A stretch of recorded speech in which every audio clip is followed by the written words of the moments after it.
So again, we're there. We're in London town, and we're looking at Wildcard Brewery. And I think it's over to my twitchy friend, Mr. John.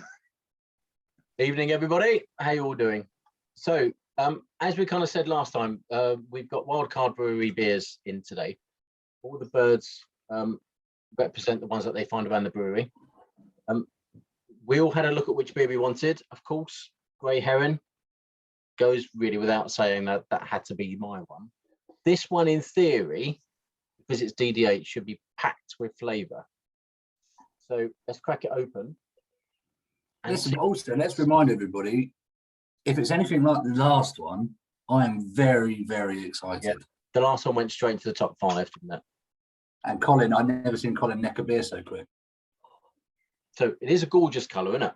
It's darker.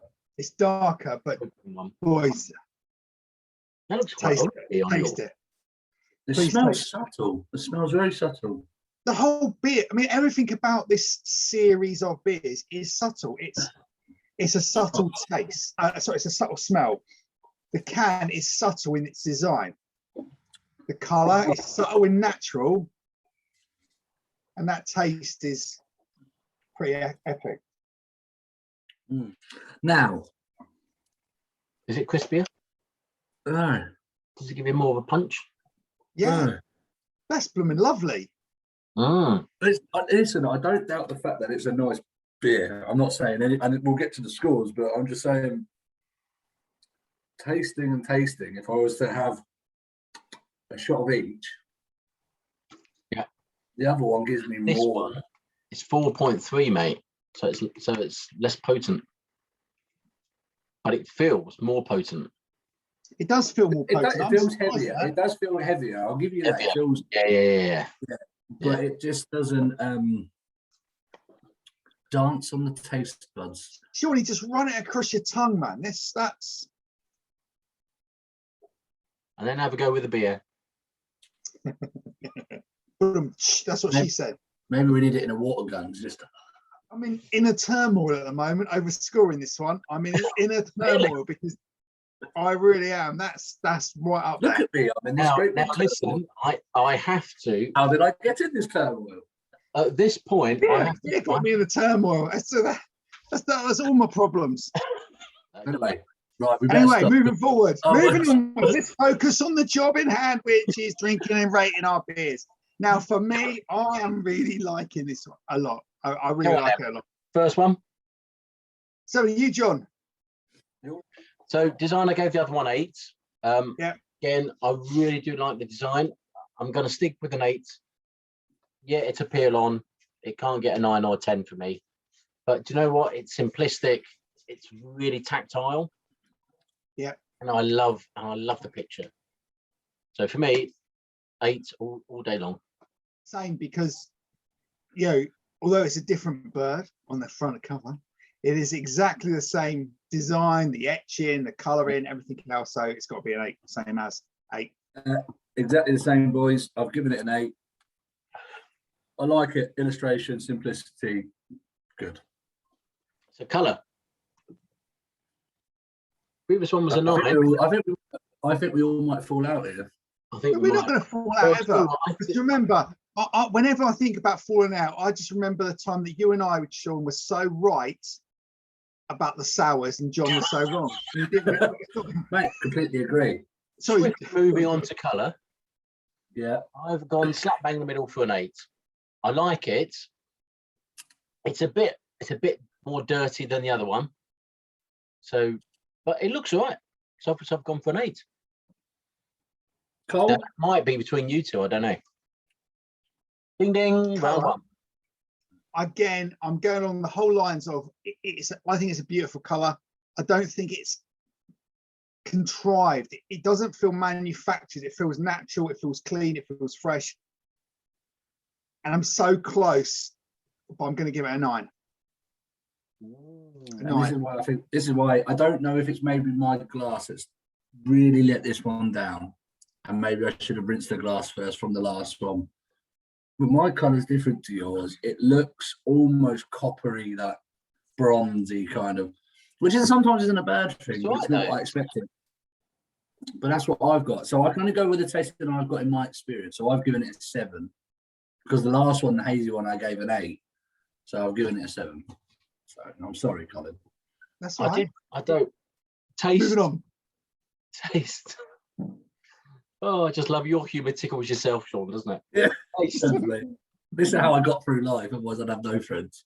Taste-wise, it's quite heavy. It's quite heavy for me. I'm gonna go for a 7. I started with an 8 and I'm sliding down. The more I drink it, I'm just going. Yeah, Look at the disappointment. Look at the disappointment in Dorset. I know. I can't mention Dorset again because last time we got upset. I'm literally sat here and I'm not sure whether I can max out on this one or not. Because for me, the first sip of this, I was like going, I could literally just keep. I finished it already. I mean, and as you know, it takes a while. The taste of that is beautiful. I think it's subtle. It's like the can. It's a subtle taste. It's a subtle color, the smell, everything. For me, I want to say it's perfect. And if it's perfect, I should give it a 10. So I've got another inner turmoil. All right. Anyway, so I'm going to go for taste. Yeah. Oh yeah. Sean, over to you because I've got to think about it a bit more. Your house of cards, because whatever I say might then change your decision. Go with your gut, Colin. That's what we do. It's a 10. It's honestly one of the best beers I've ever had. That is beautiful. Absolutely beautiful. Is it? Well, I do like the taste. To a degree. The other one, in my eyes, packed more punch in the taste. In my mouth, it was like, wow, this is brilliant. Would I have another one, Colin? Of course I would. If I know you've got a fridge full of them and you're going, listen, I've got this GDH. Do you want some more? I'm like, yes, please. Would I rush out to buy it? Probably not. Interesting. I'm sorry. I've given the danger. And again, I feel like I've been a little bit let down, but I've given it a 6 because again, the last one is 7. This is 4.3%, so it's lesser in the percentage. My taste has obviously gone down slightly. I don't think I'd go and rush out to buy it, but I would drink it at a party. And again, I think, John, you're probably right. If I had 4 or 5 or 6 of them, it'll come and hit me up the side of the head, and I'll be going, whoa. I think it would. Yeah. Anyway, I'll give it a 6. Sorry, guys. I've changed my taste to an 8 from the other one. I've given the danger for this one an 8, which makes my average really straightforward. I think this is a really class beer. It feels heavy, which for me means I'm not going to drink as many. It's not like a light beer that I just go, I can drink. A winter beer, sat after dog walking by the fire. I'm not going to have a lot. I could drink 2 or 3. 7 for danger. I've gone with a 7. That's my average. Is a 7. John? 8 for me. An 8. He's gone with the ghost. He's gone with the snowman. Sorry, the snowman.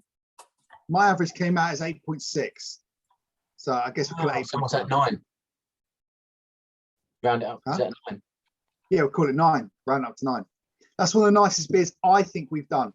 I'm assuming that with a 10 like that, you're going to be buying some anyway. 100%. But it might be a case that when we go and do this camping festival in your garden, we're going to get loads of these. And then I might come back and might have to revert my decision. And don't forget, because if Kylie Minogue is watching this, you're invited. Oh, she texted me earlier. She Yes, said, she did. Yes. never again at Collins. So with that score, can I just Sorry, tell you what's been knocked out the top 10? Oh No. The Cranbourne Poacher. Whoa. Not the Poacher. Okay, cool. And do you know what else has been knocked out the top 10? Another. Not the disco forklift truck. 2 out of the top 10. I mean, I tell you what, Wildcard are doing a stormer, aren't they? Absolute stormer tonight. Wow. They've got, so basically 2 out of 2 on the top 10, have they? 2 gone straight. Well, one's gone straight in the top 5. The Grey Heron straight in the top 10.